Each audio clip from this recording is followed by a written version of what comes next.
Και τώρα θα ήρθε η στιγμή, η πολύ όμορφη στιγμή να βάλουμε τη θήκη στην ομπρέλα.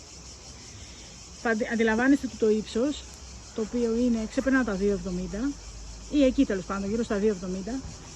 Είναι ύψος που είναι δύσκολο να τη βάλετε μόνο σας στην ομπρέλα, τη θήκη χωρίς μία σκάλα. Αλλά κοιτάξτε ένα εύκολο σύστημα. Χρησιμοποιούμε ένα ροντ, έναν ωραίο ιστό, και με τη βοήθεια αυτού, κοιτάξτε πόσο εύκολα θα μπει η θήκη μας.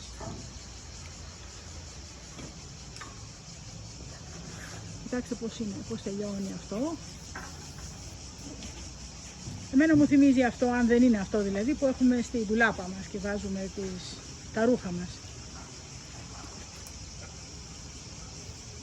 Βάζουμε το φερμουάρ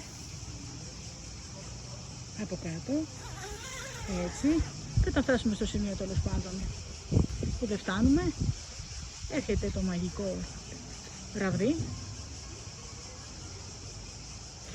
και τα απλοποιεί. Αυτό βέβαια αντιλαμβάνεστε και για τις πιο ψηλές ακόμα ομπρέλες. Είναι ιδανικό. Προσέξτε να μην το χάσετε μόνο.